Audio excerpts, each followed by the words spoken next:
All right, so let's pick up on some of these early, really early campaigns and battles, because if you look at the timeline, we're talking about the summer of 1776. This is right after the Declaration of Independence has been signed, so we're really early on, which should also tell you something. Let's think about this. So if they sent if they signed the Declaration of Independence on July 4th, and of course they're going to send a copy over to the king and the rest of the world. They actually sent copies everywhere. It wasn't just published in the United States, it was published everywhere. Because like I said, they wanted people to know why they were doing this thing. So if they sent that thing over to the king starting in July 4th, it probably couldn't have possibly gotten to him until September. But yet, as you will see, he's sending tens of thousands of troops way before that. So even before he knows that there's a declaration, he's sending an invasion force, which tells you a couple things. A, he knows there's a big problem, and B, he's not fooling around. So during the summer, like right around the same time and just shortly after they signed the Declaration of Independence, the British government sent 32,000 troops to New York to be under the command of General William Howe. You might want to write his name down. Howe is important. At this point, altogether, Washington only had 20,000 troops total. Now remember, the British have 32,000 troops just in New York, brand new troops just in New York. That's in addition to all the troops that are there already, which I don't even know that number, but it's a lot. And now we have 32,000 more, and Washington has only 20,000. Nathan Hale is a person you're going to have to remember. His quote is down here at the bottom, and you probably need to be able to put his quote together with him. He was one of Washington's first spies, and it didn't work out very well. He wasn't a very good spy because he got caught almost immediately. And his famous quote is, "I regret that I have but one life to lose for my country." In fact, there has been some historical research done here just recently in the last few years, and they're not 100% sure that Hale even said that, but that Washington had that quote attributed to Hale. It is sort of a propaganda thing. We don't know that. Hale could very well have said that, but I think it's just kind of interesting because Washington knows how to play this game. He really does. But one of Washington's best attributes was he knew how to pick spies, and he learned from this guy that this isn't the way to do it. Okay. In the early fighting, the Patriots are driven off of Long Island. And as you know from your little colonies map and map quiz, Long Island is part of New York. It's that little island that's blue down there in the map. They're outmanned. They have no supplies. And so with all those troops that are, and of course this is not Boston, but they still have a lot of troops there. They're driven out. And after their defeat, they retreat across New Jersey. And you can't see this, but they're going west across here, across New Jersey, into Pennsylvania. And that's going to become an important thing later on in just a bit. Now, here's the thing. The British don't follow them. If he had followed Washington down and put the smackdown on him right then, things may have turned out way differently. But they didn't. They figured, oh, he's gone. He's defeated, he's gone, he's done. That'll be the end of the story. But no, it wasn't so much. But they were so confident and overconfident that they thought, well, he's gone, he's defeated, that's it. Now, as you look at the last bullet point, you'll see, because of several things, because the time was up for a lot of these guys and they simply left, their year was up, they left and were gone, and because of some deaths and whatnot, because of the fighting, Washington is now left with just 5,000 men.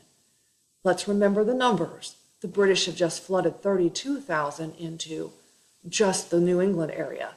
And so now you're left with not very many people. Washington's begging Continental Congress for more troops. He suggests allowing free African Americans to enlist, but many other Americans objected to this. This is really patently ridiculous. And we'll come back to this again, like I said, in the Civil War. And if you look at the second bullet point, by the war's end, every state except South Carolina enlisted African Americans. One of these men was Wentworth Cheswell. You need to write his name down. He's important. He's from Massachusetts. And he made a midnight ride to warn people of British advances and British whereabouts, similar to Paul Revere. So he is important. And Washington effectively used African Americans as spies because the British, they don't get it. They're thinking, oh, all African Americans over here are slaves. Well, they weren't all slaves. Some were, but not all. And even the ones who were slaves were often more loyal to the Americans than they were to the British. And so they would act as spies, and the British never suspected them. All right, let's talk about these two battles. They're important, Trenton and Princeton. We put them together because they happened close in time. So during the winter, the British had left troops in New Jersey. Now remember, New Jersey is New York's little sister, sitting there on the coast. So they leave troops housed in these cities, which makes sense because that's where you keep your troops safe, in the cities. And traditionally back in these days, you don't fight during the winter. You just kind of winter over. You just kind of lay low and keep warm and try to keep fed. And you don't fight. This is not something that's done. And you definitely, just like we take a school break, you definitely don't fight on holidays. That is something that no one ever does. It's just simply against the rules. Well, Washington and his crew were camped in Pennsylvania, right across the Delaware River from New Jersey. If you take a look at the map down there, they're just right across the river. And Washington doesn't play by the rules. So it's Christmas night, and there's this famous painting, and it's in the back of the room, and they have one hanging up in the Capitol building up in Washington, D.C. Notice how few troops we're talking here, 2,400. So on Christmas night, for their Christmas party, Washington had these guys move silently across the Delaware River. Now, I say there's Hessians. Do you see I see Hessians? Because in with these British troops are the Hessian mercenaries that the colonists hate. Some of those troops that King George had paid to come over here and fight from Germany, except there's no real Germany back then. This was a very, very sneaky on Washington's part. He did everything he could to keep things quiet. He put cloth around the horses' hooves that were taken with them. He had the locks where the oars were in the boats padded.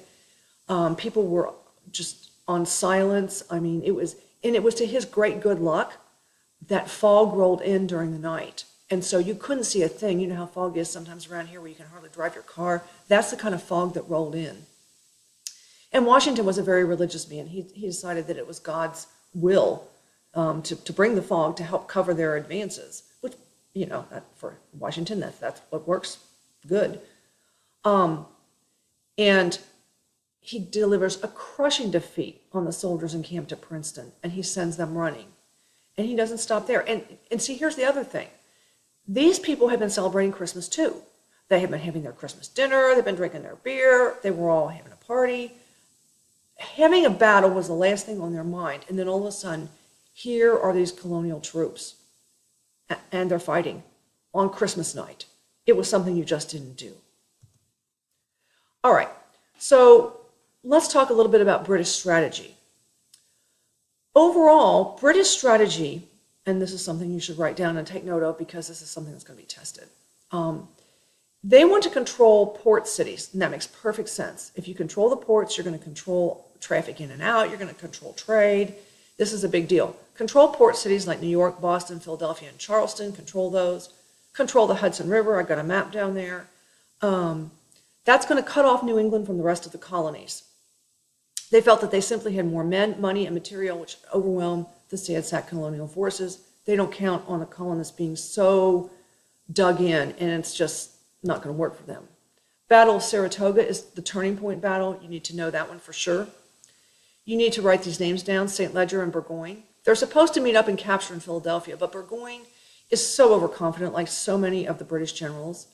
He comes down from Fort Ticonderoga, remember that's way far north, up almost to Canada, and he likes to stop every evening and put out his fine china and have dinner with his officers. And in the meantime, the rebels are in front of him. They know how he's going to have to travel. They chop down trees and stuff in front of him and make his way even harder.